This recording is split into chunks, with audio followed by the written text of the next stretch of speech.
menilik sejarah berdirinya jalur kereta legendaris Banjar Pangandaran yang akan kembali dihidupkan pada tahun 2025 mendatang. Bagaimanakah tahapan pembangunannya di saat masa kolonial? Kabarnya pihak Belanda bangkrut saat membangunnya.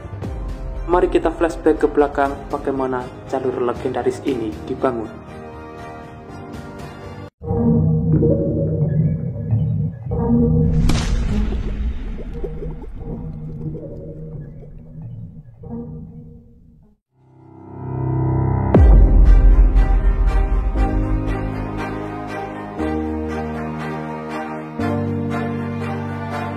Dalam catatan sejarah, pembangunan jalur kereta api jurusan Banjar Pangandaran dilakukan perusahaan swasta Belanda. Pembangunan jalur kereta yang rencananya tembus sampai Batavia ini sama sekali tidak dibiayai pemerintah kolonial saat itu. Meskipun konon perusahaan swasta punya kekayaan melimpah, namun proses pembangunan jalur tersebut memiliki banyak keterbatasan. Salah satunya terbatasnya biaya sampai akhirnya mangkrak dan hanya sampai daerah Cijulang, Pangandaran. Menurut beberapa catatan kolonial, pembangunan jalur kereta api jurusan Banjar Pangandaran akan ditembuskan ke Garut via stasiun Cibatu. Nantinya stasiun tersebut akan menjadi stasiun lanjutan penumpang yang hendak pergi ke Batavia. Namun karena keterbatasan biaya dari pihak perusahaan swasta, akhirnya pembangunan jalur kereta api Banjar Pangandaran hanya sampai daerah Cijulang. Menurut Agus Mulyana dalam buku Sejarah Kereta Api di Priangan pada tahun 2017, pembangunan jalur kereta api Banjar Pangandaran membuat pengusaha swasta Belanda bangkrut. Sebelumnya pemerintah kolonial sudah membicarakan terkait dana pembangunan pada pengusahaan swasta. Namun ambisi pengusaha swasta ini cukup tinggi untuk melanjutkan proyek ini.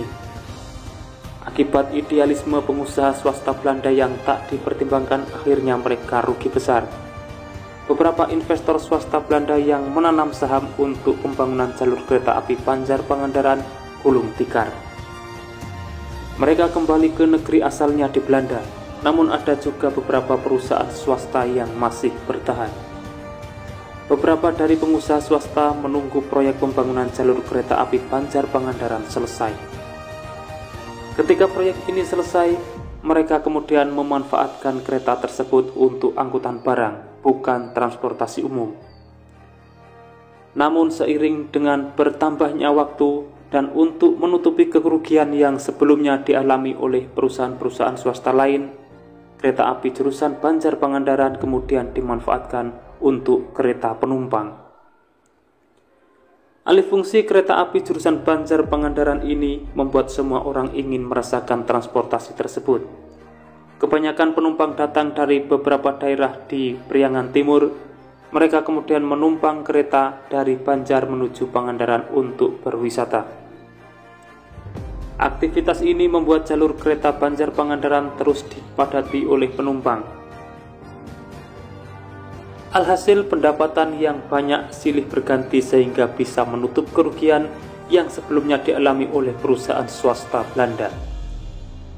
Dalam pembangunan jalur kereta api Banjar Pangandaran berhenti di daerah Cijulang, hal ini terjadi karena biaya pengusaha swasta tak mencukupi. Padahal jika dana swasta cukup, maka jalur kereta api Banjar Pangandaran bisa tembus sampai Garut, berhenti di stasiun Cibatu. Pemberhentian di stasiun Cibatu merupakan rencana awal pengusahaan swasta menyetujui pembangunan jalur kereta api Banjar Pangandaran.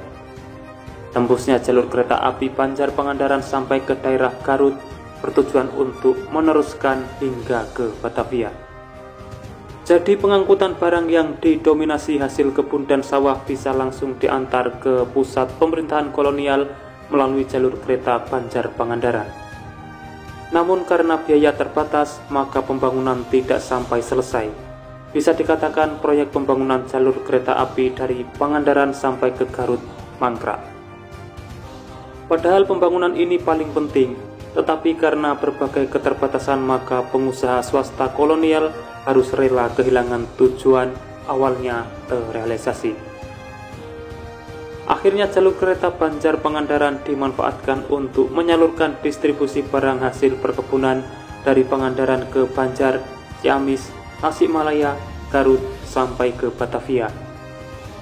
Jalur kereta api Pangandaran sebetulnya digunakan untuk mengangkut hasil kebun kelapa alias kopra. Saat itu Pangandaran menjadi sentra kopra terbesar di Asia Tenggara. Bahkan karena perkebunan kopra ini bisa membantu menambah keuntungan pemerintah kolonial di daerah Jawa Barat. Begitu juga pada pihak pengusaha swasta, mereka merasa diuntungkan dengan kereta api yang dibangun dari Banjar menuju Pangandaran. Pasalnya, banyak pengusaha swasta Belanda yang memanfaatkan kopra sebagai basis ekonomi perusahaannya. Kopra saat itu menjadi salah satu bentuk usaha yang menjanjikan bagi pengusaha-pengusaha swasta Belanda yang hidup di daerah Jawa Barat. Bahkan pengusaha kopra memiliki kekayaan yang hampir mengalahkan pemilik perkebunan teh dan kopi di daerah Priangan Timur. Para pengusaha kopra ini merasa diuntungkan dengan adanya pembangunan kereta api di Pangandaran. Walaupun tidak bisa menghubungkannya langsung sampai ke stasiun Cibatu dan Batavia, setidaknya hasil kopra dari Pangandaran bisa dikirim via stasiun Banjar dan tidak menghabiskan waktu lama seperti sebelumnya.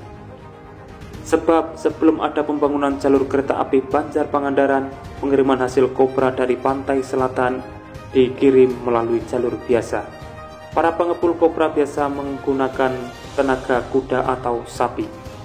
Mereka mengangkut kopra menggunakan pedati ke stasiun Banjar yang bisa memakan waktu 1-2 hari.